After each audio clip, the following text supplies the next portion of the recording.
kept it going till the sun fell down. You kept it going.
A long time. To get rid of our BlackBerries, like we're never going to give up our BlackBerry. Well, who has a BlackBerry now?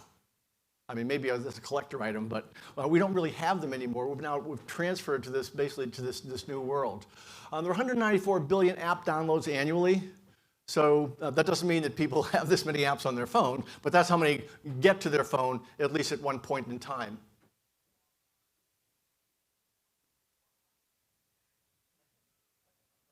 App revenue, $461 billion this year. Again, this is a lot of money. In 2023, app revenue is expected to be $935 billion. Now, a billion doesn't sound much because you hear trillion all the time, usually with national debt after it. But I mean, does anyone have a billion of anything? It's a real lot. So it's a very, very big marketplace in terms of scope and range. Consumers check their phones 47 times a day. You probably check yours more often than that. But this is on average. So it is a consumer marketplace. 76% of millennials find phones useless without apps. So we have an app economy, essentially. That's really the bottom line here. 25% of app downloads are used only once. So anyone who's looking to do marketing via app, you've got a kind of a short window, if you will. And it's very easy to delete once they're loaded. 47% of developers' goal is to earn revenue via in-app advertising. So they really are looking for money inside the apps. And 47% of developers' goal is to increase customer loyalty and retention. So you've got an equal balance between basically engagement rate and making money.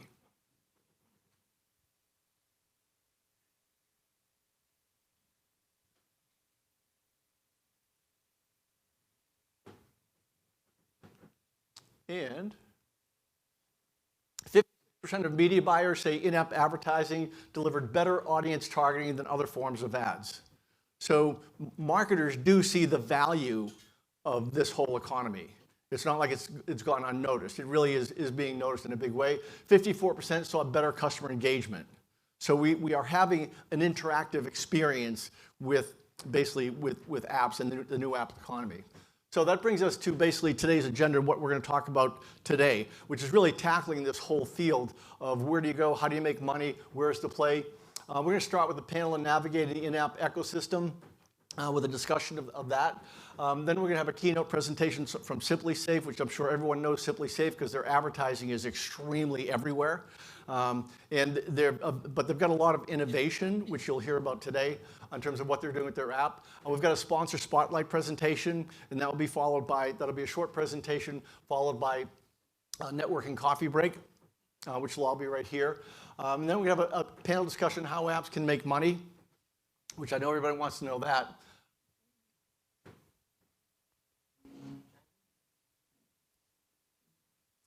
Then we have apps in the coming wave of privacy regulation. Privacy is going to be a very big deal, and you'll hear some things that are happening basically based out of some stuff that's happening in California, and that's going to be a very, very important presentation.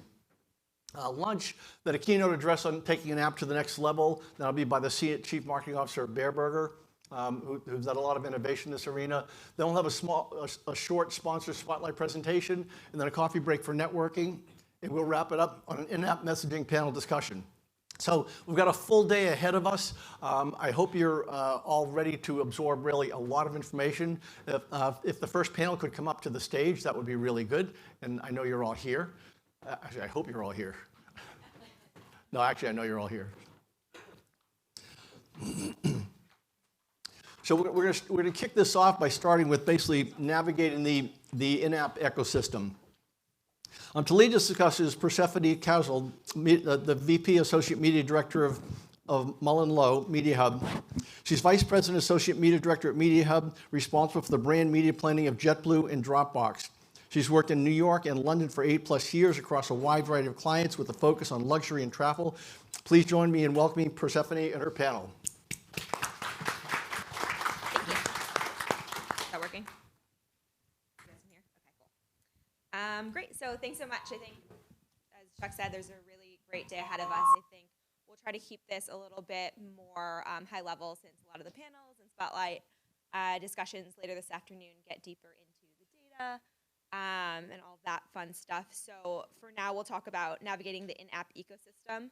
So this panel will focus on sort of 3 points of view: the user, so all of you guys using your apps right now as we speak, the app developers and the app itself, and then we'll go into a little bit about probably why we're all here, the brands that are activating on that connection between the user and those apps. So I'll let the panel introduce themselves as we go down the line. So if you guys could tell us a little bit about yourselves, that'd be great. But also maybe just tell us what you remember as your first experience using a mobile app. Or maybe your favorite experience, whatever, it's up to you. That's the dark side, right? Yeah. Maybe.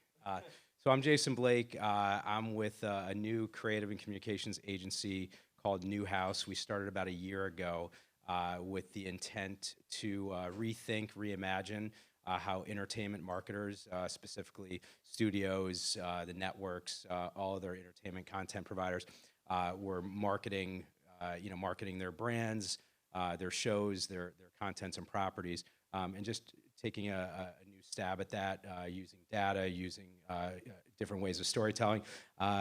And what's turned out over the past year is we're actually leveraging our experience in entertainment and storytelling, and we're going after brands.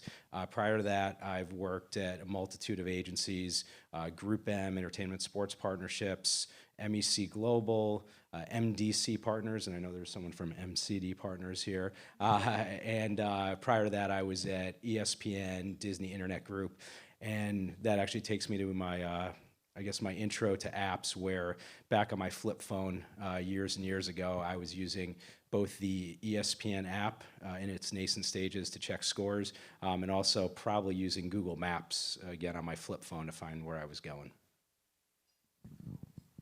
Good morning. Hi, I'm John Caruso. I am partner and chief creative at MCD Partners, not to be confused, sometimes confused.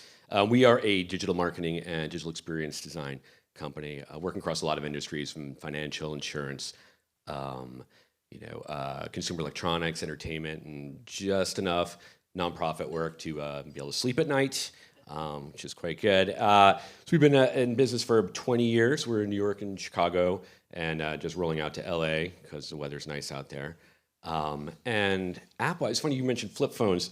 One of the first things I worked on in the mobile space was we got an assignment to work on, you just reminded me of this, remember Movie Phone, which is still around? We were asked to create movie phone screens for a flip phone, which we thought was quite ironic, given that movie phone was the thing you called on the phone, which actually would work faster than the old interfaces for that. But it was certainly a signal that things were going to change. When I think about my first big app experience, it has to be Shazam.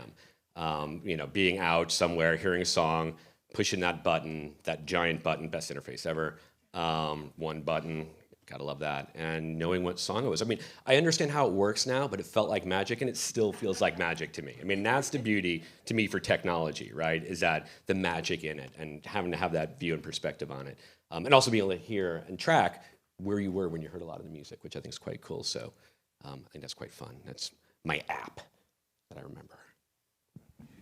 I'm Jesse Hurwitz. I run monetization and user acquisition for a company called Jump Ramp Games. We're a hyper-casual game company. We have 4 titles out. We're US-based only. Our games have a real-life reward component to them. We were actually just acquired recently by a company called MobilityWare, which launched the first ever solitaire app. So when Chuck was talking before about 2008, they were literally the first person in the store with an app. What makes Jump Ramp different is we've built all of our own tech in-house. So we have a very, very strong in-house monetization service.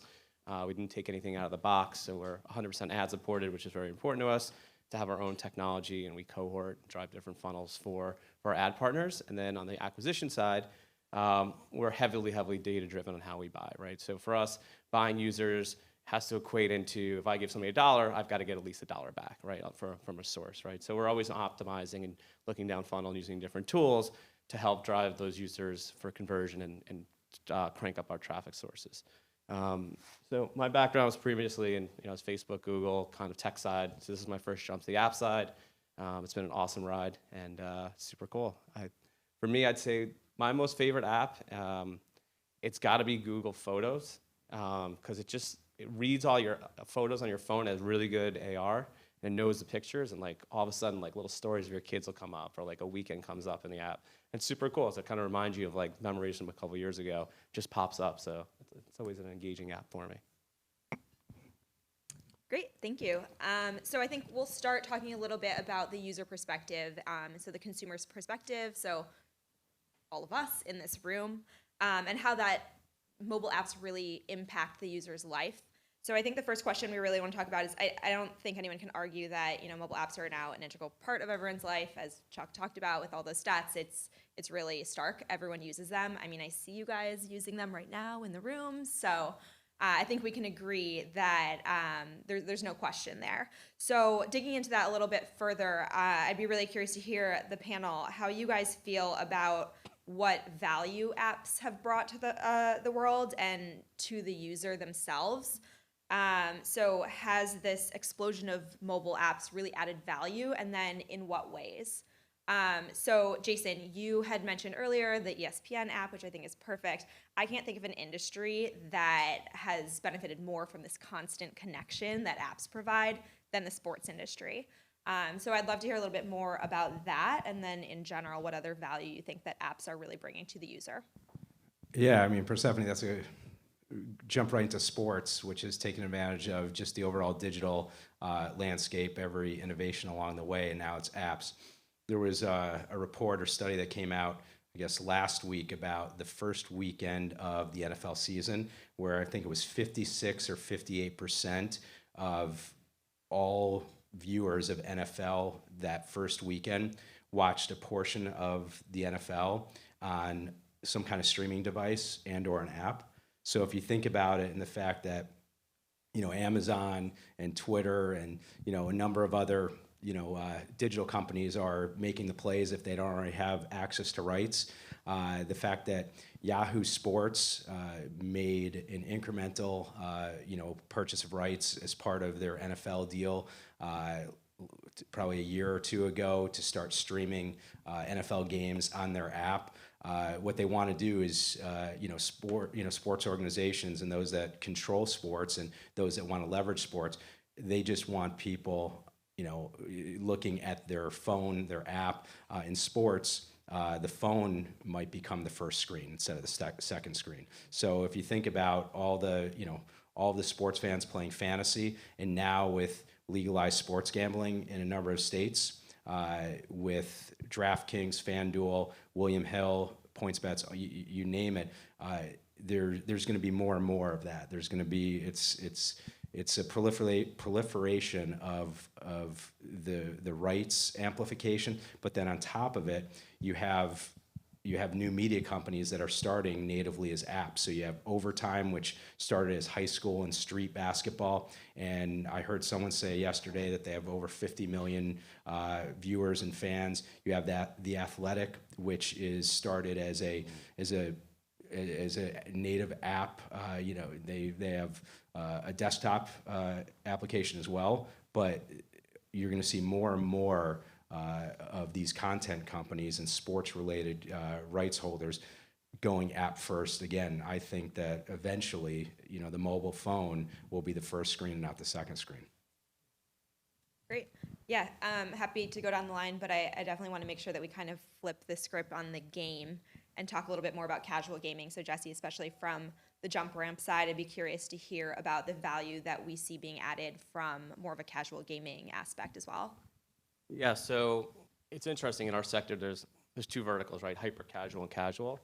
Hyper casual games are more of what we do, which is kind of snackable games. Consumers come in, usually 2-3 sessions a day. They may spend 20 minutes a session. They kind of constantly pick up the phone and do this, right? Casual games are more like the Fortnites of the world, right? Where users get very immersed and they're longer times. So there's this push and pull in our industry now of hyper casual. Everyone's always concerned about losing their user to the casual side, right? Because they get much more engaged. So the way we operate is that it's always about bringing new content in, right? Like you come out, you drive a user through a funnel, through an acquisition source. Sometimes they come in organic, but then the messaging has to stick. They have to play. You have to bring them back in every day. There's lots of apps in our vertical that do pretty much similar things that we do, right? And they're always, targeting our users. We're targeting their users, right? It's a big game of trying to bring everybody over. But once you kind of understand the flow and the funnel and how those users operate, you A/B test constantly, drive different cohorts. You can see where parts of your game are sticky. And once those are sticky moments, you kind of launch and you say, okay, we'll bake this into the app, right? But at any time, I think we could have 2 to 4 experiments running at all times, right? So we're always iterating and iterating on experiments. We put releases out every 2 weeks. So it's highly competitive. You have to keep your users engaged. You need to get your ROAS. So I'm not sure if everyone's familiar, but when you pay for a user, they have to pay back, right? Otherwise, it doesn't work for an app company. So we have a D30 metric we measure on. D30 means that user has to, within day 30 of their playing, pay back 100% of what we spent on ad spend, right? So these are metrics you look at, you want to retain, and obviously check out different sources to drive higher retaining users.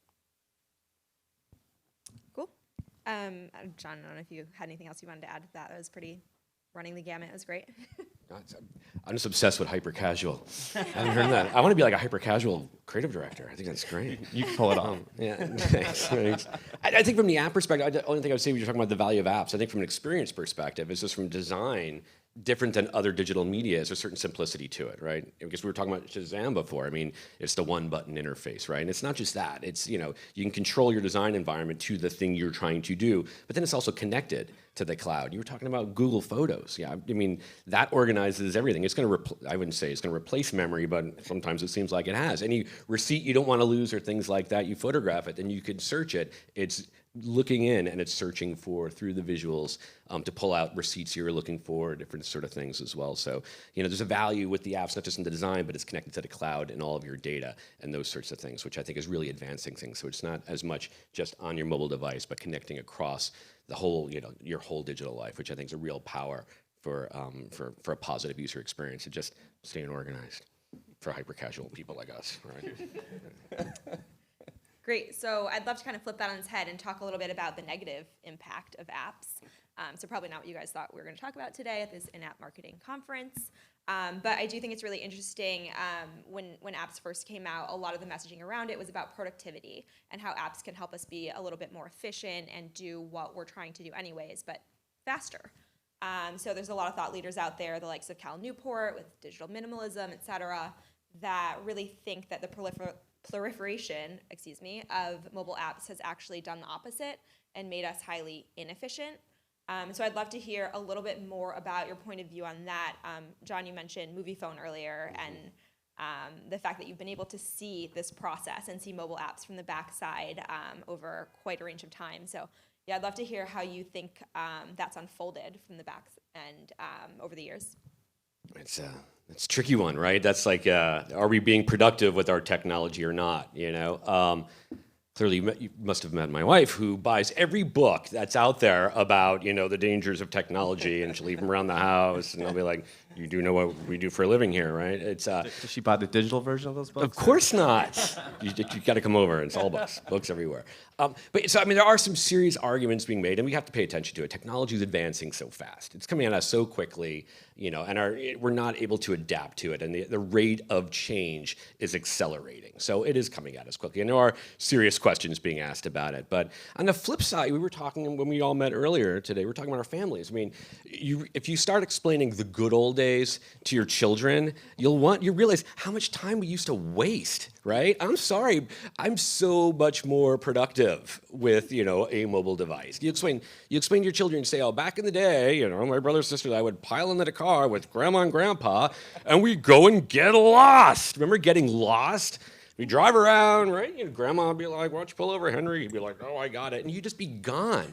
You know, and the kids are like, that's so stupid. Because, I mean, they're used to having a device where you could always know where you are. I don't miss being lost. You know, you think about how much time you wasted. Think about how much time you spent searching for something, right? Think about how you organized your time here. Did you book a car? Did you get in advance? Did you really know where the address was beforehand? Did you just tap a button in whatever you were in? The car got there. How are you going to get back? Are you worried about it? Have you planned it? So you're spending your time differently. So there are serious technology questions about it, and you have to take it serious. But I think from a productivity standpoint, I'd be a mess without technology right now. So I do think it does help us be productive. I think from apps and app development as well, and the way we work, the tools that we can use now, you know, can just advance us so much further. You think about creating content, creating a prototype. You can develop your first version, a visual of your thing, get it in front of customers, get feedback on it before spending 6 months trying to prototype something and get it out there. So it is moving fast. So there is a lot of productivity to it. I don't want to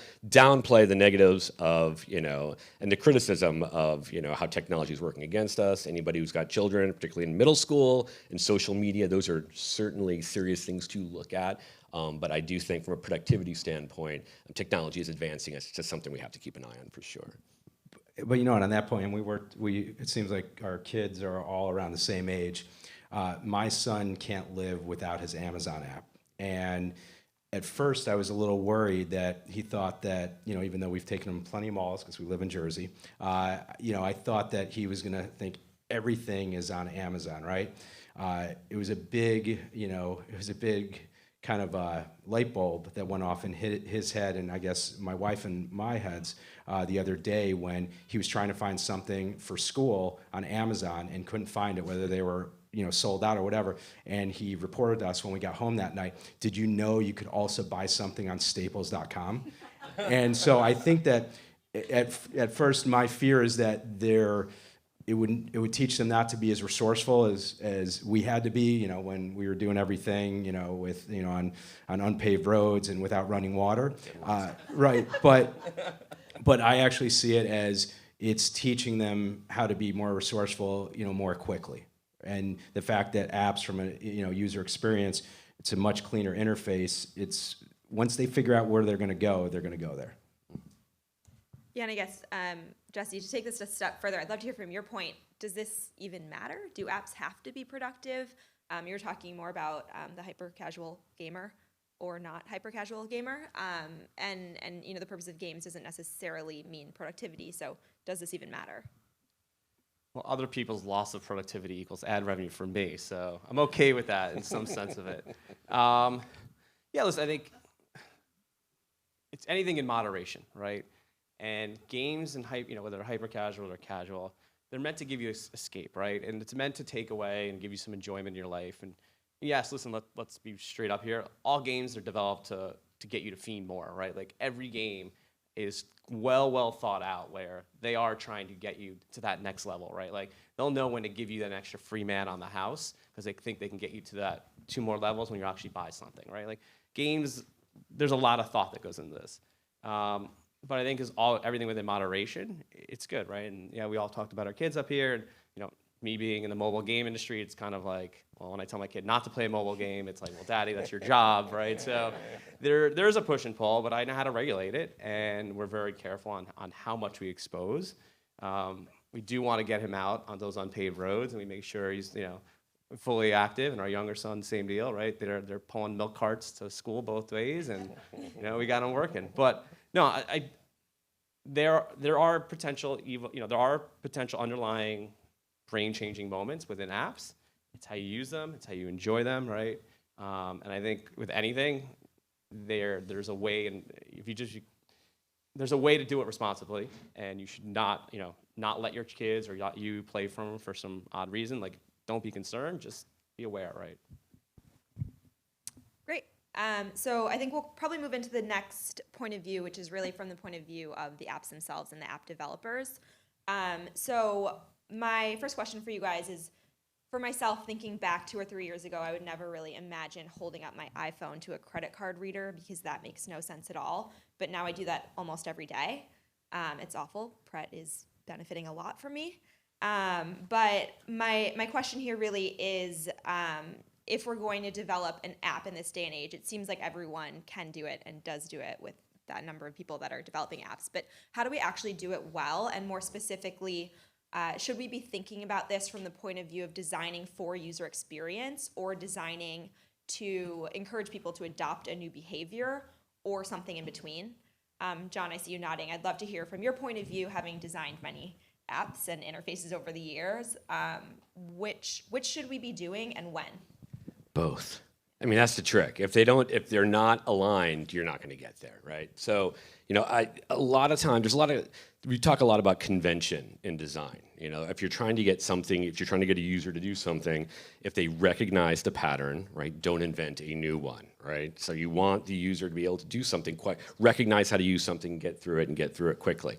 So you don't always want to just breakthrough innovation for something as a simple task, because we need to get them to get to the next step in this really quickly, sort of thing. That said, you know, driving new behaviors when you do find new solutions for things, you know, can be exciting. You know, you think about, and the issue I always find with that as well, we always talk to our clients about, is that customer expectations are just accelerated. The minute you're able to do something on one app, you expect it from all the brands in your lives. I mean, one thing I think, so mobile, anybody here deposit a check at the bank? Or do you use the mobile apps now, right? So the mobile app came out. I think USAA developed it. Don't quote me on that. Who's recording this? But I think they developed it for soldiers overseas, which was a great innovation. And then all the rest of the banks copied it to take your picture through the app. And then once you do that, you know, you expect it everywhere, and then you move on, So, you know, there are what you should be looking for to solve new problems, but from the perspective of not designing something differently or creating a new pattern, but to make something easier that you don't have to do in an old way anymore. So it's really a matter of applying the right sort of thinking to the right situation, I think, than just trailblazing and doing new things. Yeah, great. And Jason, I know Newhouse touts a lot of experience in terms of telling a story to actually drive engagement. how do we tell a story to actually encourage people to adopt this new behavior to start with? Well, I think it's a mix of getting them to adopt a new behavior, but also seeing what behaviors, we want to blend into, because we're all moving so fast. Chuck showed the numbers of the millions and billions of app downloads. There was a stat that, only so many of them are, used more than once, right? So to get an app up there, you want to make sure that it's, we're working with one of our clients right now outside of the entertainment business, which is a dog treat company. It's actually a very interesting company that's been around for about 17 years, and they've been a mix of brick and mortar and very, very basic D2C online. And so we walked them through a process, from a discovery standpoint and how to reach their consumers, right? And just because I like to do this and the client seems to always like nod and smile when I do something like this, I put A up there and I said, all right, you want to give people access to something that they can't get otherwise, right? Put the P up there, you want to have portability, so they have a retail experience. You want to bring the retail experience to them, make the retail experience portable. And then if you look at what a Sephora, Home Depot, a number of other, big retailers have done successfully with apps, is not just bringing the experience to the user, but bringing the user more into the experience themselves. So I'm not sure if that was too esoteric even for myself. And then I put the third P up there, which is personalization, right? So if we can figure out how to personalize the experience, and a lot of brands do this with their apps, Bear Burger, which I candidly was not a app downloader of that. I did it this morning when I got here because he's going to be here. First thing I see right there is it's getting me into their loyalty program. So I think that, again, the personalization, creating the portable experience so that way the user could be part of it and the brand could be part of the user's life, and then giving them access, whether it's unique content, whether it's, even from a gaming perspective, giving them access to some free lives, some free gems, whatever it is. I think that's, just very top line, the key to building apps. Yeah, I would also just want to jump. I think understanding the functionality of the app is super important. You have to think about how a user is going to actually go through and engage, and they're not as intuitive to build sometimes as you may think. If you look at the web, when you search, you put a product in, it goes to that landing page, right, or it goes to that part of content. In apps, that's not intuitive to an app. You have to look at different ways of deep linking or getting a user through, and those are super important, because if the user comes in and it could be the coolest looking app and it could have all this crazy technology, it could be AR and put it up to this picture and does this or that, but if there's no functionality and users don't know how to get around it, they'll drop it, right? Like you have a very, very short window of retaining that user, and if they don't take it on, it's going to the back of the phone, and once it hits the back of the phone, it never comes back. So that actually tailspins perfectly into my next question. It's like you knew what I was going to say. But Jesse, we had a great conversation last week about this, and you mentioned it earlier as well, which is when people are creating apps, what exactly is their objective? Is it quantity or is it quality? And you mentioned both earlier and last week that there's been a really big shift in the industry from trying to really focus on installs into more meaningful metrics. So can you tell us a little bit more about that and what we think spurred that? Is it from the user perspective? Is it from the brand perspective? What's driving it? Yeah, it's become really interesting past 8 months. We also run a direct sales business for our advertisers. We help other app companies drive installs through our app as well.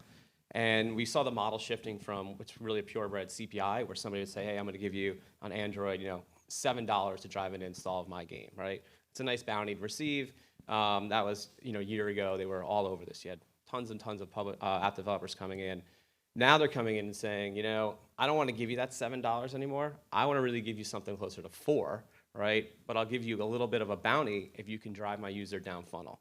What I mean by that is they'll give us goals, and we get post-back data from them. We actually get data that shows where that user we drove is in funnel in that app, and we're able to remessage and retarget that user inside of our app with different techniques to get that and offerings, to get that user to actually play further down funnel in our partner apps, right? And that's how we're getting measured now based upon quality, not just quantity, right? So they're not saying I want 5,000 installs a day. They want 5,000 quality installs a day. which really has shifted the game differently. They're willing to pay a higher bounty, so where before that $7 install could suddenly become a $15 or $20 bounty if you can get the user through certain touch points in their app.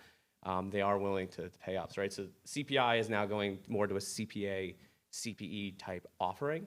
And the other thing to take a look at is the big thing in the market's fraud, right? You got to really understand the users coming in, make sure they're real users.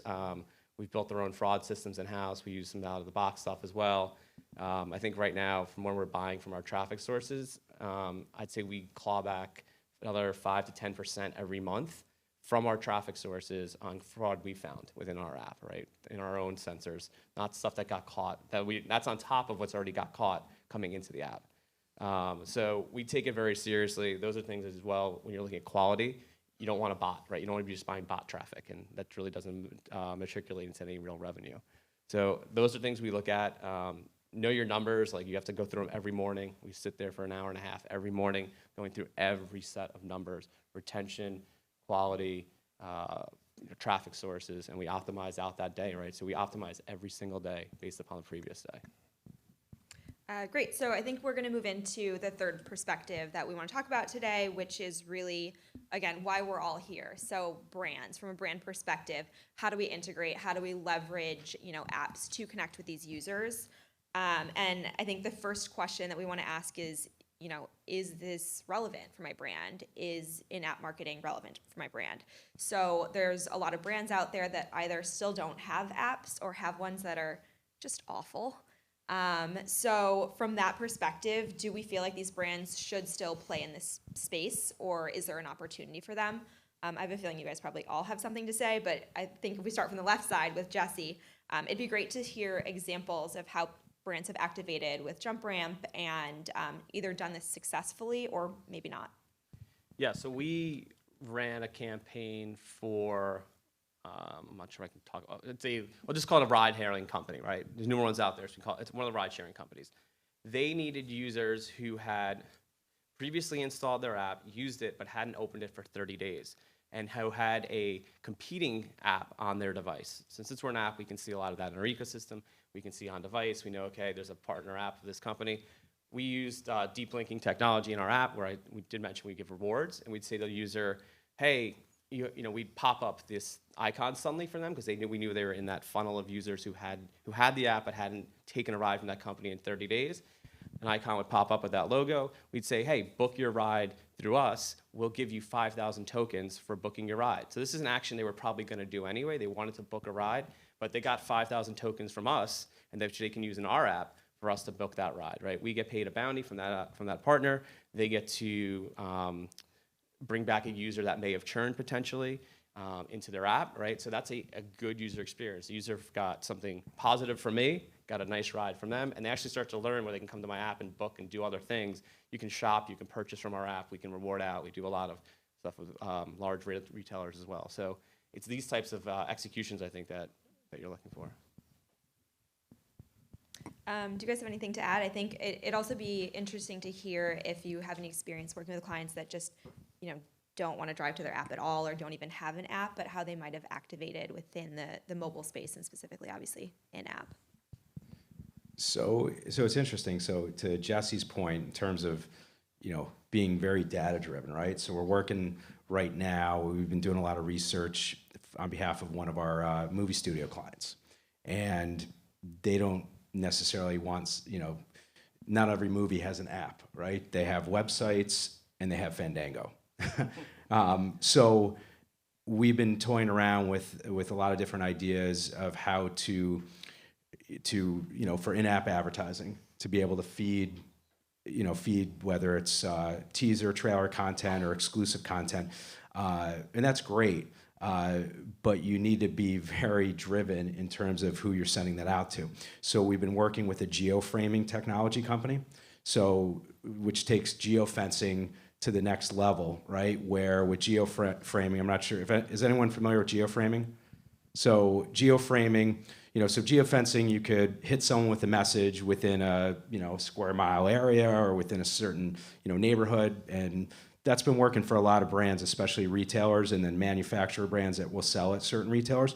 What geoframing does is it is it's big. It really is Big Brother. So it is tracking everything you do. So what we're doing is we have one of our film studios where they have a very highbrow comedy. They want to reach an affluent audience, and so what we're doing is we're going to be targeting via geoframing by finding the people through their devices that have been in art galleries, that have gone to certain concerts, that have gone to bookstores. So people that are going to spend certain money, people that have gone to wine stores. So geoframing is able to then frame that data, frame that person. Obviously, the direct data doesn't, it's still third party. And so what we're going to then do is be able to send a message, send that trailer, send that, that content to people. Those are the people that want to buy tickets, and then we take it to the next step. We're also able to cross-reference through the geoframing technology to find the people that have purchased a ticket to a movie within the last 3 weeks or the last 3 months. So we're going to develop that data.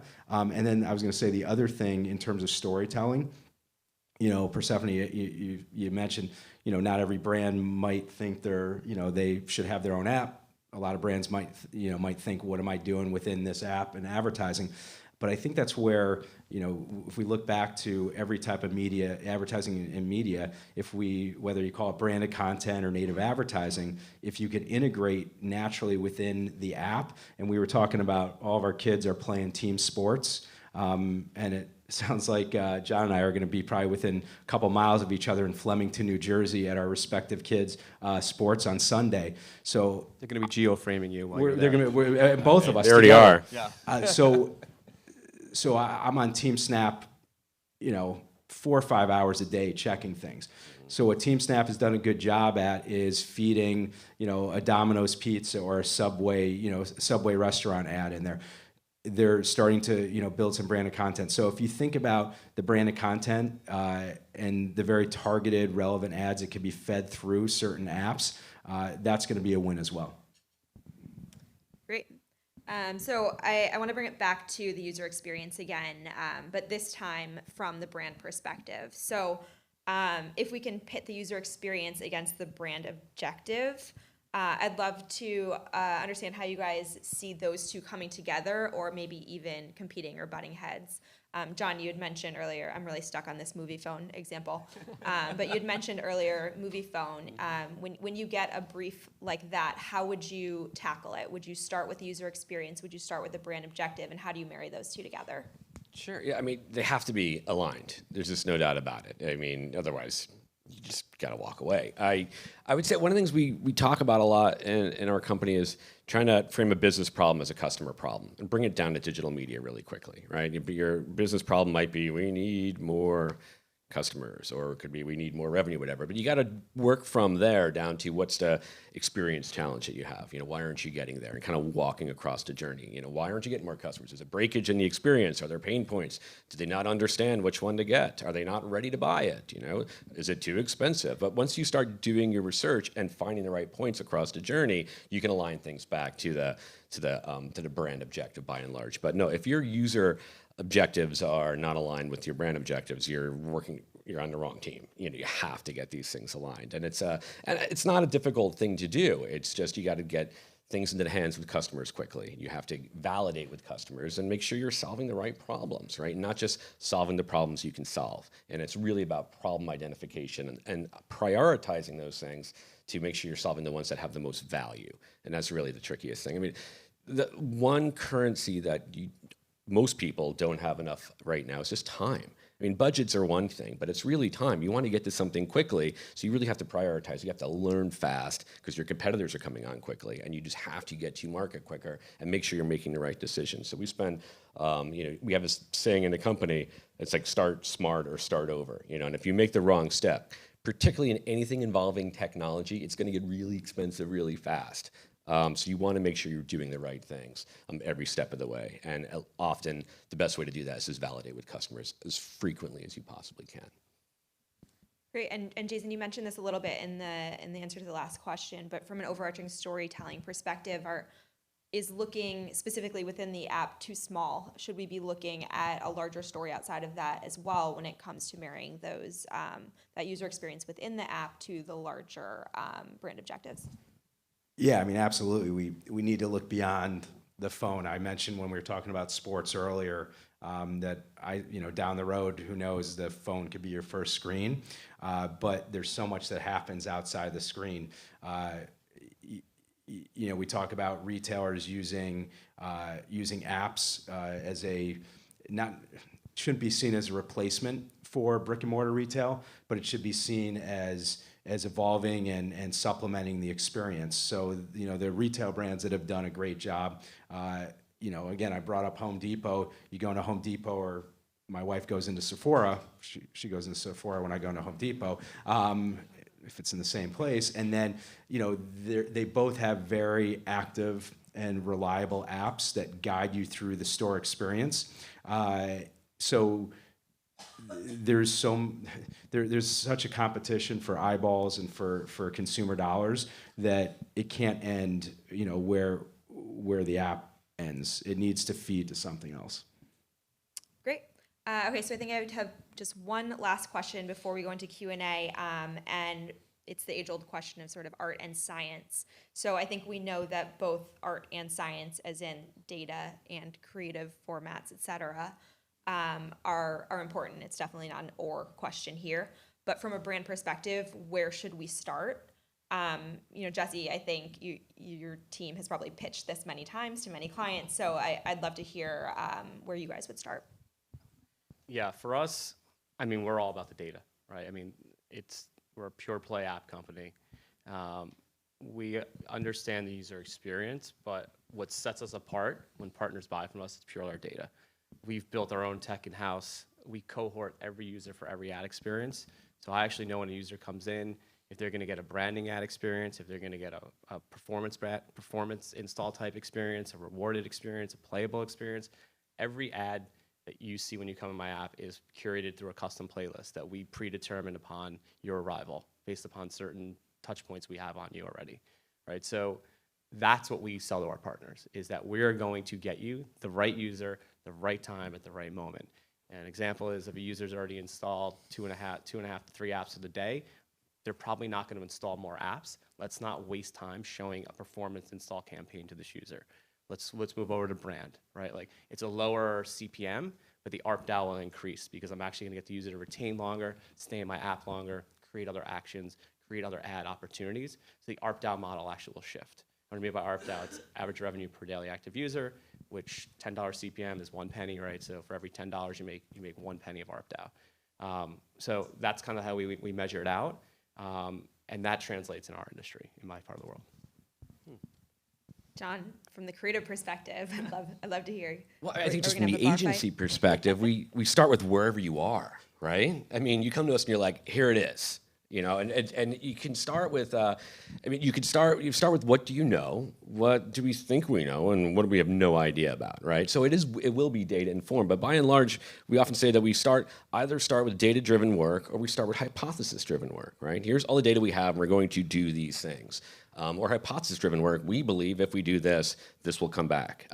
The point, though, is that you get to data quickly, right? Either just from testing an idea with customers, validating again that do they want this thing we're making, and then testing it again, can they use this thing we're making, and then launching it, is this thing we're making working? So you want to get to data quickly, but it's really, for us, it's just, there's so much data we have access to. It's really about starting with the right questions, holding the narrative with small groups of people or really large enterprise global corporations, and make sure everyone's on board with what our learning agenda is, what we're trying to get to, and how that's mapping to objectives. So, I mean, if you have the data, you're there, but sometimes when you don't, you just got to start with the right questions. Great. I think I'm actually just slightly over time, so hopefully Chuck isn't ready to kick me out. We're going to hold time for Q&A, but I think, do we still have a minute or two? We have 1 minute. So are there any burning questions you guys wanted to ask the panel?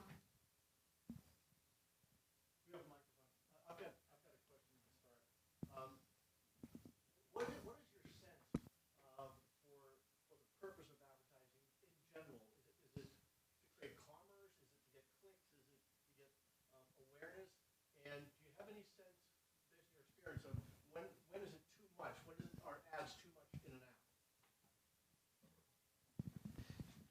I mean, we get complaints for ads in the app, right? So there is a moment where it's too much. We're 100% ad supported though, so if you don't like it, I guess we're the wrong app. But no, I think it's all of the above, which you talked about. There's different, and I think what I talked about the funnels and the users and there's times to give somebody a moment to potentially buy or install, right? Like performance-based or commerce-based. And then there's times to know that user is just not going to create that action at that point. And it's wasted ads, it's wasted revenue. You upset your client, you're upsetting the user because they just don't want to click on that thing anymore. So if they see a 30-second brand video, they're much happier, right? Like they get to move on their day, they learned about a great brand and they're happy. It's much lower friction, right? So I think it's incorporating all of those, but understanding by using data, go back to data, when's the right time to give one of those messages and when's the right time not to. And I'm going to talk more generally. Probably another panel discussion at another conference for MediaPost is on OTTs, right? So if you look at all the OTTs that are being announced right now, yesterday with NBC, with Peacock and Disney Plus coming out in 2 months. So again, I'll take it back to, the mobile device will eventually become the first screen. So it'll be interesting to see what ad formats and the ad loads that are coming in through the OTTs, which are going to be on your phone, which I then think will impact and affect and influence what users, what consumers are willing to take in terms of advertising, because that's, at the end of the day, that's what it comes down to. Like, are they going to keep the phone on? And that's where I think if it's done right, with Jesse's, gaming, and fantasy sports and other, the next HQ trivias that are going to hit the market, if they pay attention to what's going on, with what your primary use of your phone probably will be in a year or two, which is watching TV, and we look and we learn to see what the networks and the other OTTs are putting out there in terms of ad load. So I think it's a discussion that we could have in a year from now, which is, look, let's put all this branded content. Let's start putting logos and stuff like you'll see on TV shows where there's billboards. This is brought to you by this. This is brought to you by this. More presenting sponsorships of games. The consumers might have an appetite for that. Steve Smith from MediaPost. John, Jason, thank you very much for mentioning OTT. We're actually going to have an event in Montauk on November 20th through 23rd on Advanced TV, including OTT. But my question of you guys, to foreshadow something that's going to come up in a couple of hours here on privacy, since data is driving so much of this, how have you already seen the impact of GDPR? What do you anticipate the impact of CCPA? Yeah, I mean, so we're US based, so GDPR didn't affect us in the same way. We do work with certain partners who are outside the US. In that case, we can take care of data and watch anything we need to. CCPA, it's coming up January 1st, whatever, right? It's coming right around the corner. We're getting prepared for it. Yeah, I think it's basically being able to manage data properly, right? Building systems in-house where you can take that user's data out of the data lake in a simple way, right? If they write in and say, hey, I no longer want to be tracked, I want to be found, or I want to opt out, you need mechanisms that can actually get that user out.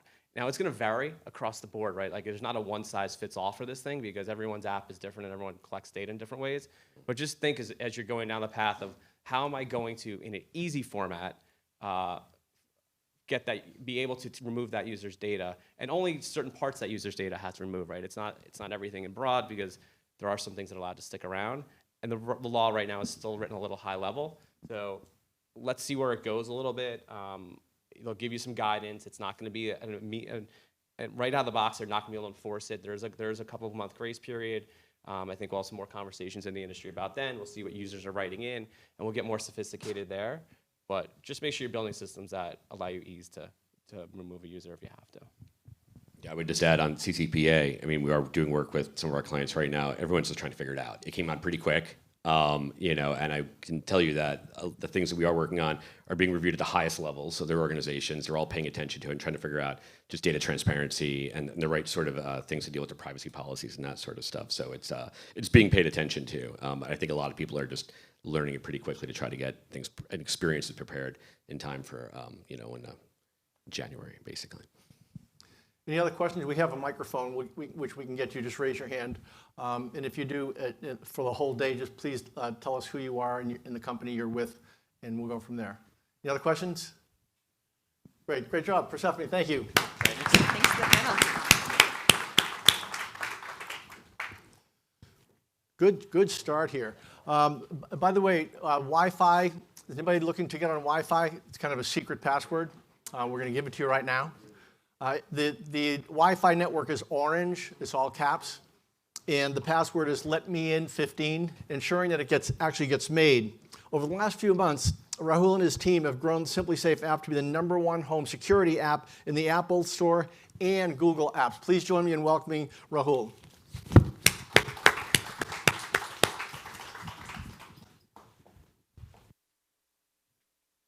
Thank you, Chuck. Good morning, everyone. Thank you for joining us here on this wonderful September day here in New York City. We've had an amazing year at SimpliSafe thus far. In April this year, our iOS app hit 4.8 stars from about 40,000 reviews. And later in August, our Android app hit 4.6 stars, which made both of them the best in the home security category, amongst App Store ratings, of course. We didn't get there overnight. Today, I wanted to share a little bit about our journey and some of the learnings we got as we went through this transformational experience with our app as well as our company.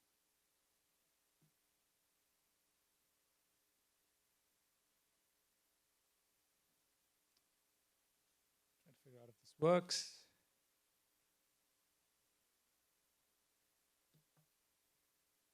Our motto at SimpliSafe is to help secure every home. And so today, our wireless home security systems allow our customers to secure their home all by themselves. We offer fair and honest prices, and we don't really tie anybody into contracts, which is sort of traditionally has been very commonly used in the home security space. Our mission helps protect a little over 3 million people today, and we believe we have a long way to go. Our company's perspective on treating customers right and delivering great product and service experiences has won us many accolades. And recently, CNET and PC Magazine chose our product to be the editor's choice in Best in Home Security System category. And I think we still have a long way to go here, and we hope to continue to drive the transformation in the home security space. When we started off with the journey of transforming our apps, we did not have any lofty aspirations. We were not fantasizing about being #1 in the App Store. Rather, we were trying to figure out how can we help our customers better secure their homes using the SimpliSafe app. To walk us through this journey, I wanted to just break down our journey into 3 distinct phases. And I hope this would help have a decent dialogue with just the journey itself as well.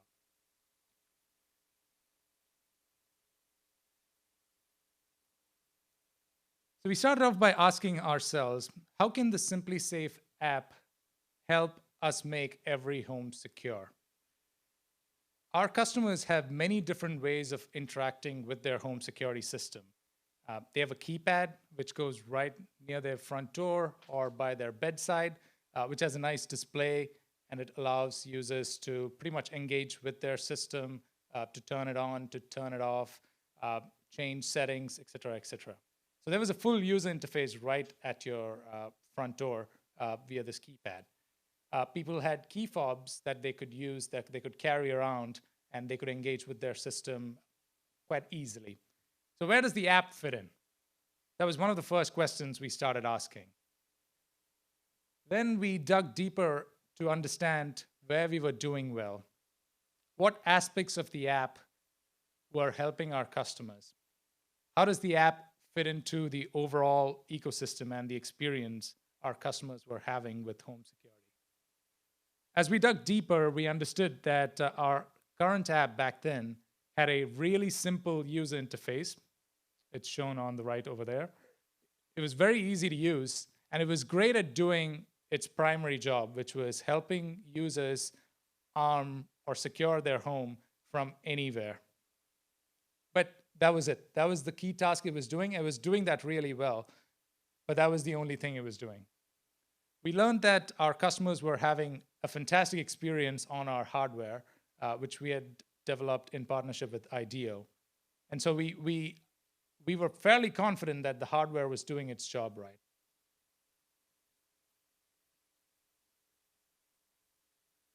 Then we dug deeper into what we were not doing that well.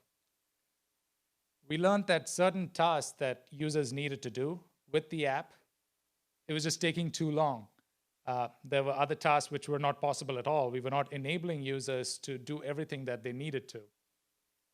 Our business is primarily driven by service, and our app, which is where most people go to activate their service, it wasn't doing its job very well in terms of helping people select the service plan that they would like.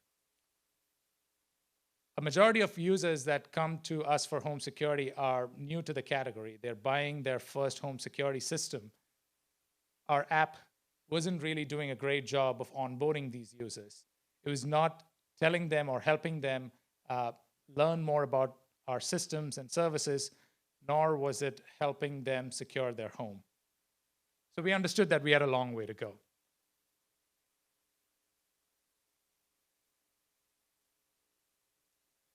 And we didn't have to dig too deep or go very far to get all these insights. In fact, we just had to ask the right people and look into the right data sources which were readily available to us. We talked to our engineers, we talked to our marketers, we perused through all of our App Store ratings, and we got some really interesting insights. We realized that most of our App Store ratings had nothing to do with the app at all. In fact, people were talking about bad experiences they had with our customer support team. People complained, especially around the holidays when hold times were pretty high. They used the App Store as a way to voice their frustration. Even some of the positive reviews were around how easy the system was to set up, how easy it was for somebody to just take a sensor out of the box, peel the label off it, and then stick it on the wall. Had nothing to do with the app at all. And so that sort of taught us that App Store ratings are only part of the puzzle in terms of delivering great experiences and keeping users on the platform. We talked to our leaders, senior leaders in the customer support team. We listened to phone conversations. We listened in on phone conversations with our customers. And we solicited feedback from our customer support personnel who were talking to customers all the time. The insights we learned were truly revealing. We also ran quantitative surveys, both with our existing users and users who don't have security today. I think the most interesting learnings came from users who had recently canceled service. And as we dug deeper into some of these quantitative surveys, we got a better understanding of why people were thinking, even starting to think about canceling their service plan. So after sort of digging through all the internal data sources we had and sort of reflecting onto where we could go, we got out onto the field and started engaging with our customers. We started off by interviewing our current paying customers. We talked to users who use the app almost on a daily basis, others who would use it only when they were not at home, maybe once a week, maybe once a month. We even talked to users who said that they didn't know that SimpliSafe had an app. So there was a very wide cross-section of users that we interviewed. We talked to customers who had recently canceled service, And we also talked to customers who used home security products from other companies to try and understand what expectations were from the existing home security user base. And in these interviews, we were focused more on the emotions that customers were having with home security. We heard stories from a dad talking about how his home security system was keeping his loved one secure while he was away on business trips. We heard someone else talk about how they felt that their valuables at home were always secure because they had a home security system. We heard from a young entrepreneur how the home security app allows him to be in control of his home. It sort of empowered him to always have control over his house. Those were the kinds of emotions that we were able to gather from some of these interviews. Via these interviews, we were also able to sort of determine the exact role our app would have to play in a user's journey with home security, and then dig deeper into the current challenges customers were facing with our app. In some of these interview sessions, we also had our users participate in design exercises. We had really interesting learnings from these design exercises. When we gave our users a blank slate and asked them to design the home security app of their dreams, most people came up with an app that would have been just a single page with enough controls or enough options to overwhelm even a commercial jetliner pilot. Just put everything on one page, and that was their app. So that wasn't exactly useful. But what this exercise enabled us to do was to try to get to all the different tasks users wanted to do with their app. And as we dug deeper, we were able to better understand the priority and the order in which people wanted to do some of these tasks. And that was very helpful for us as we dug deeper into actually designing what we wanted to build. We were able to deprioritize tasks which users didn't really feel they needed, or ones that only a handful of users actually even put into the app of their dreams. And with each of these features they were designing, we dug deeper to understand the emotions that they were driving as well, because that's what could instantly translate to a wider audience or a better way of presenting itself. The last panel talked a lot about metrics and KPIs and how you would strike the right balance between a brand or a business's focus and user experience. We had to think deeply about this as well. As I mentioned earlier, our company is built on services. And so from a business perspective, lifetime value is extremely important to us. But if we were sort of focusing purely on lifetime value, and if we were optimizing for, let's say, average revenue per user, I think we would see some strong wins in the short term. But over a longer period of time, as customers start realizing that they are spending more than what they should be on our products and services, or if they start realizing that the value they're getting from the money they're spending isn't matching expectations, then you're going to lose them and you're going to start seeing churn. So that's where we had to sort of strike the right balance between business KPIs and experience KPIs. And so for this initiative that we wanted to embark on in terms of transforming our app, we dug deep into figuring out what are these key experience KPIs that we would want to track. And we came up with this idea of a happiness score that would help us sort of evaluate the overall high-level experience the app was driving. And we would measure that using App Store ratings and then in-app NPS surveys. To better help us evaluate the impact of individual initiatives or A/B tests we were running, we came up with this per-app initiative score that we would measure at the end of a favorable action or an initiative we were driving. that would help us determine if a single initiative was a success or a failure. And then, of course, churn was going to be a leading indicator for us that would eventually tell us if what we have built or what we have done is the right thing or not. So for every initiative we wanted to do as part of this transformation, we chose the right mix. And we picked it based on our understanding of our customers and our business. And I'm sure every one of you, as you work for your own firm or with your clients, you would have to sort of figure out what the right mix is for your business as well. So after sort of gathering user feedback and thinking through how we would measure success with it, we had to now convince the rest of the organization that we have to go build all of this now.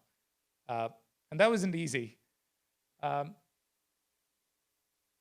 Thinking through this or looking back at what we did, I think one of the key learnings for us personally was that we actually sold the long-term impact of our initiatives. Focusing just on the short term might seem easier, and I wanted to sort of demonstrate why that could be wrong in some cases with an example. So based on our research, we learned that some users want to make sure that their home security system is working okay. So they want to just be able to go to the app, and the app should just tell them, hey, everything looks to be okay and you're all set. We prototyped a feature like that and we tested it with users. Current users told us that it was too much in their face and it was constantly telling them, hey, one of your sensors is not working or your system's battery is low. And they were frustrated. They were like, I want to go into the app and I want to just turn on my system and that's all I wanted to do. Or I wanted to just look into my cameras. I don't care about the batteries being low. I'll deal with that later. Now that's the short-term perspective from the user. But if you think a little long-term, the same user, if they have a break-in and if one of their sensors doesn't work or if their cameras don't work, that's very meaningful, right? Like you've now failed them in that moment that really matters. So that was the longer term perspective. In the short term, yes, this feature is going to be frustrating for some users, but longer term, it's going to help us deliver a much better experience for them and potentially create stickier customers that of course spread the word and help us get more customers as well.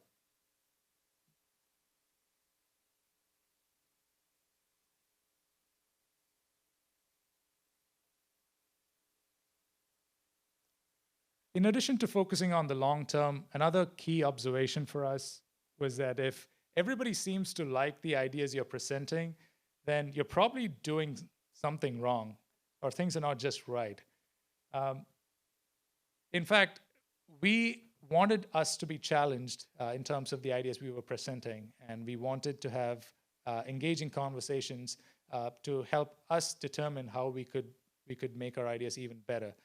So when we engaged with other key stakeholders in the company, we didn't go in thinking that we had the right solution. We went in with an open mind, and we wanted to be challenged.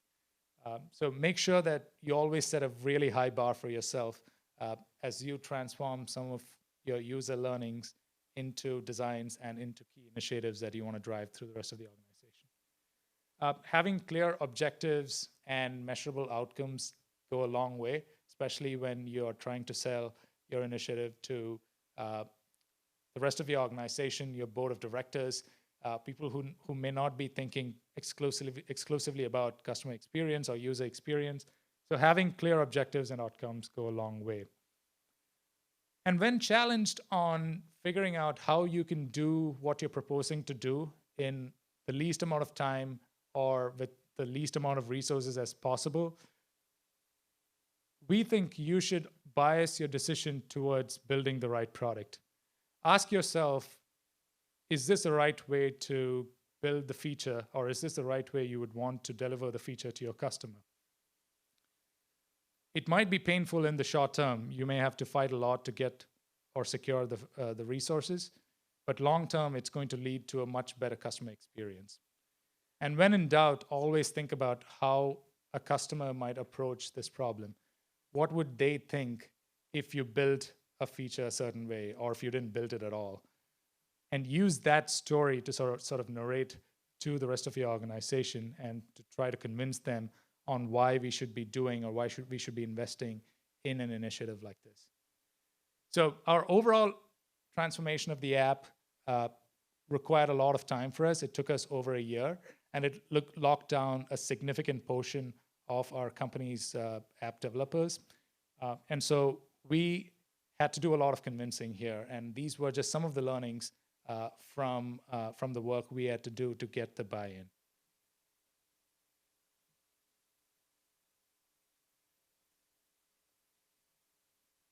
So now that we had talked to customers, we had gathered internal data, we had analyzed all of that, we had come up with initial designs, it was time for us to start implementing.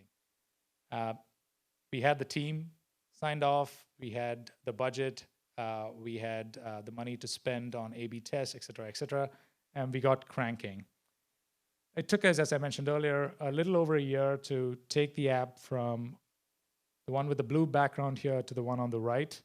The app on the left started off with about a 3.1 star rating in the App Store, and the one on the right today is at about 4.8 stars. And we didn't transform the app in a single go. In fact, there were many steps that we had to go through. There were many iterations. I want to say the app actually evolved from the one on the left to the one on the right over the period of a year. So sort of our mantra here was to test a lot, test early, test often, and test enough so that you keep failing and then you learn from it. As an example, we started off by sort of changing the background color of our app from being all blue to sort of this light gray background. When we released that app to select users, our existing user base was up in arms. They said that the light colors are harsher on their eyes, and they sort of liked the blue a lot more. So when you change the status quo, I think that's sort of expected reaction. People didn't like it. But when we A/B tested the two iterations or the two different versions with new users, overwhelmingly, most new users preferred the lighter gray approach. They thought the app looked much more cleaner and much more sleek here. So that sort of told us that short term, yes, there is going to be some amount of pain, but longer term, we are probably in the right track, and we are meeting expectations from users who are coming to our platform for the first time. And so, as you can see, the app sort of started off very simple, just the background color change. Then we added a single card that would show you the most recent recording one of your cameras captured. Then we added the ability to interact with your smart lock through our app dashboard. Then we added a tile at the top that would sort of tell you if everything was okay with your system and warn you if something was not working right. So these were all sort of slow transformational changes that we made over the course of a year or so.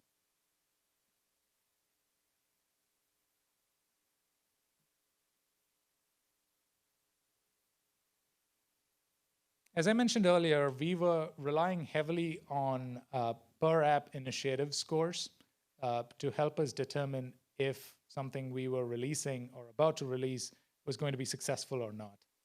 And we did this through very simple surveys in the app. Single question with a 5-star rating option for the user and a field for them to leave feedback.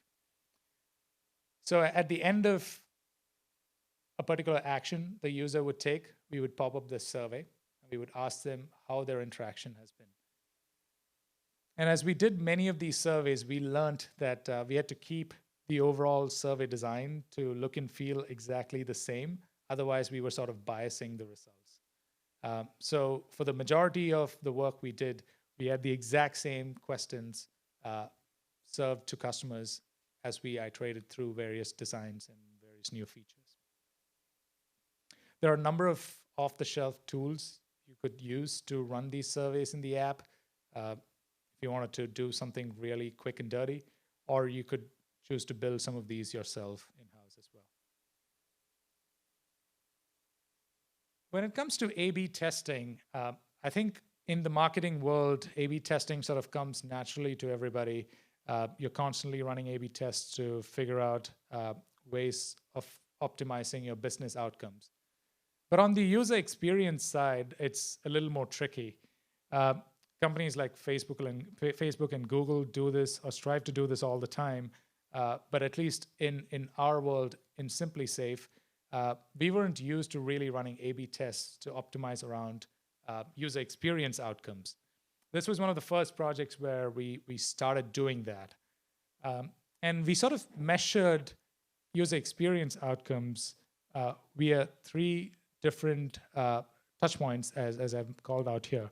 We looked at the number of clicks a user was trying to perform an action. We looked at task completion rate.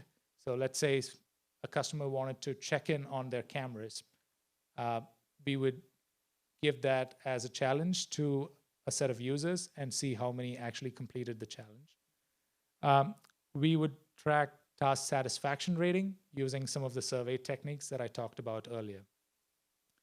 This allowed us to set or get the metrics right in terms of optimizing for business outcomes, such as activation rate, et cetera, but also the overall user experience, which means over a longer period of time, we would have stickier customers and we would have more overall revenue and retention rates.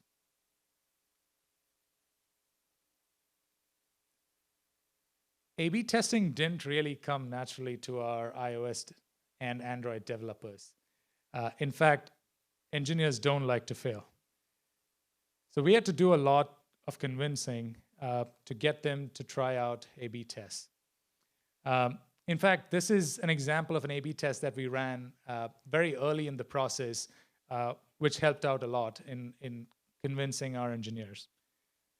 So the 3 designs you see here are for a simple screen that would allow a customer to choose the right service plan that they wanted.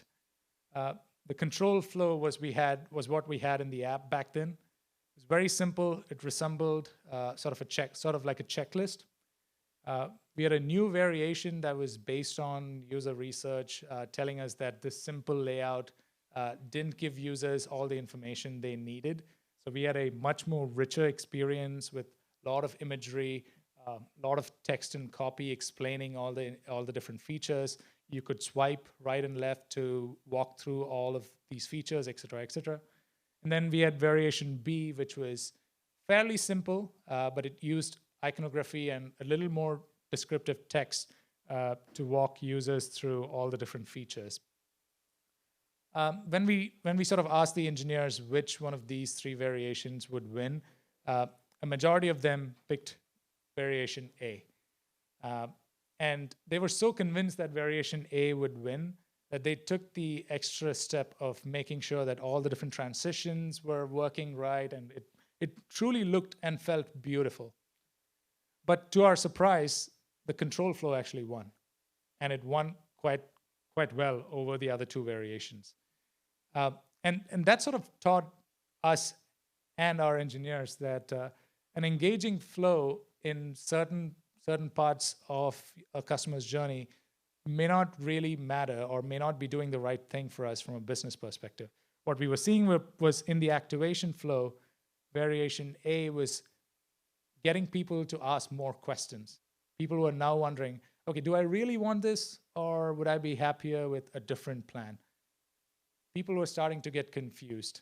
Whereas in this simple control approach here, there was literally 2 options, and the options were presented in a very simple manner, where there was one leading question that sort of asked you, hey, do you want the ability to completely control your home from anywhere, or do you just want professional monitoring? And it was easy. It was a binary choice for them.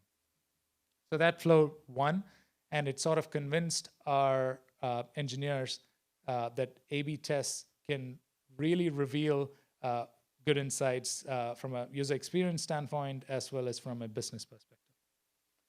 These days, they refuse to work on any feature initiative without thoroughly testing it in terms of A/B tests, or at least prototyping it. So that was like a transformational cultural change for us at Simply Safe, which we were able to leverage just by thinking deeply about testing. And so over a long period of time, over a course of 7 to 8 months, we were able to release a lot of features and a lot of updates to the app. And we got to a point where all of our internal metrics via in-app surveys, in-app NPS scores, were indicating that people were having a fairly decent experience with us. That's when we started driving people to leave reviews in the App Store. Now, the main reason we wanted to drive reviews to the App Store was because in the future, we wanted to use App Store ratings as a way to track overall customer experience scores. And we knew that the existing ratings back then, most of them didn't have anything to do with the app. So by driving ratings directly from the app, we were hoping to see much more app-based reviews appear in the App Store. We chose to drive reviews at the end of certain key user journeys. So when a user completes a certain journey, let's say they arm their system and they've successfully done so, we would suggest to them, hey, if you are interested, you could leave us a review here, and we would take them there. Now, this would get you tons of ratings, but without having a strong product backing you up, you wouldn't really be able to leverage that. So do think deeply about that. Make sure you build a great product before driving reviews. And as a quick insight, Apple actually allows you to wipe your slate clean and start from scratch. So you can go in and reset your ratings if you do have less than optimal ratings. And so you can start from scratch once you've built up a really strong product, and you can see better ratings come in. On the Android side, Google recently announced some changes to the way they calculate their App Store ratings. So now these days, recent reviews are much more heavily weighted, and reviews that other customers have said are helpful to them are given more weightage as well. So just a couple of insights into how you can leverage the way ratings are calculated to improve your App Store ratings as well. So with that, I wanted to conclude and thank you for patiently listening through this.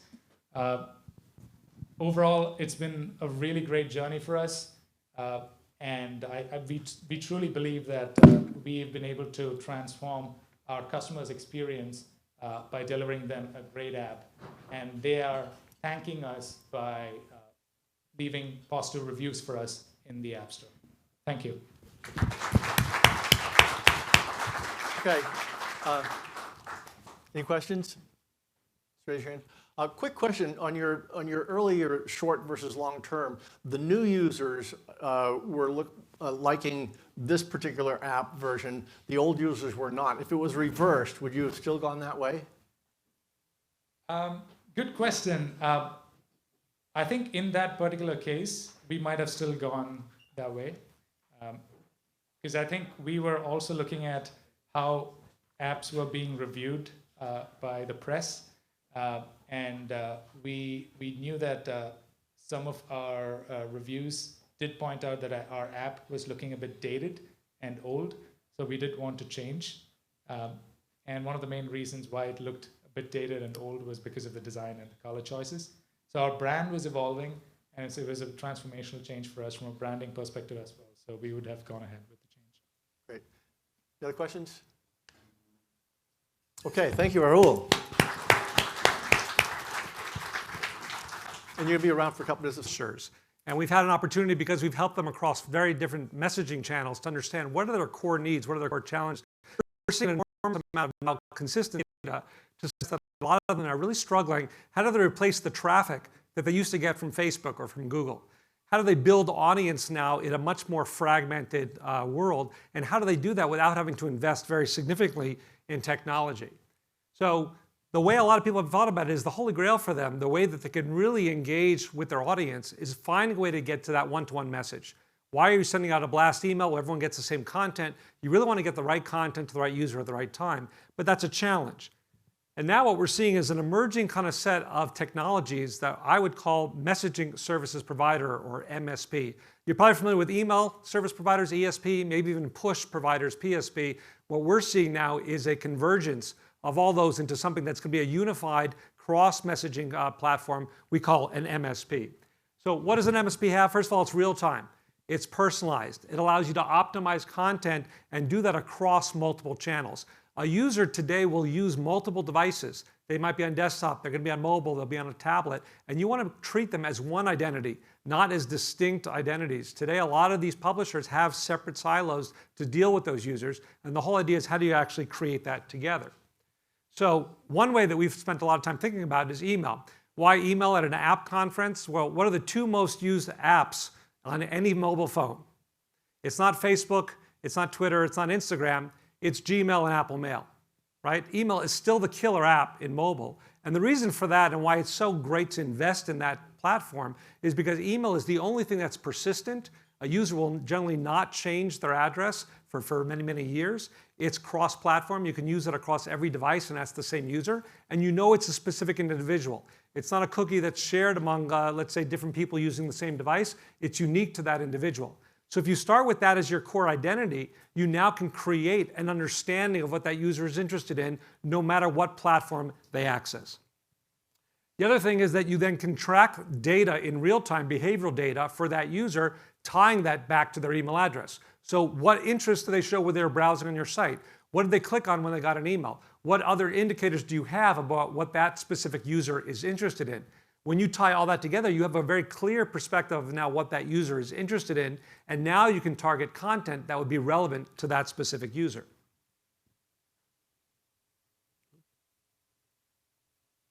Did I lose?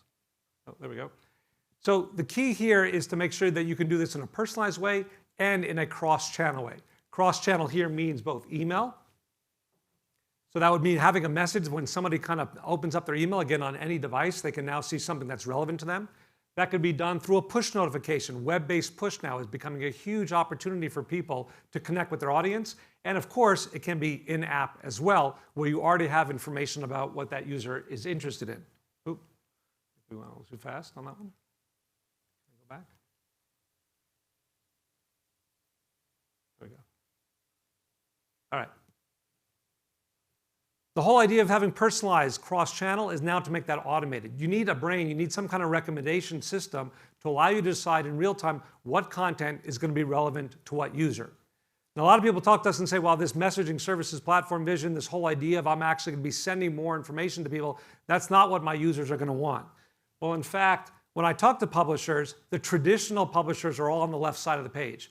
How many visitors do you get a month to your website? About 1 million. How many of them do you have in a known relationship? Probably 10% I can message to them, either email or push or in-app. And how often do that? Oh, we don't want to do it more than once a day. We don't want to overwhelm them. We don't want to worry about, kind of them unsubscribing. Yet our best publishers have 80% of their users in a known relationship. That means you know them, no matter what channel they're coming in on, and then you can remarket to them. And you have no problem sending more than one time a day because as long as the content is relevant to them, if it's highly engaging, they're going to respond to you. So we see that it's not just a doubling of traffic, but a 24x opportunity to increase engagement with your users by making sure that it's personalized and relevant to that specific user. So we talk about this as an MSP vision for the digital publishing industry. And since we only had 10 minutes, I want to continue the conversation during the break. We have a table in the back, and I have some of my colleagues here, if you guys can just raise your hand. And we'd love to understand whether or not this could be of interest to you.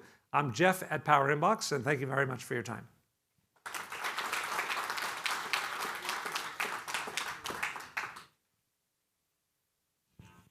Okay, Jeff, you're going to be here in the back? Yep. This is good? Okay. We're now going to take a short coffee break and resume with a panel on how to make money in apps.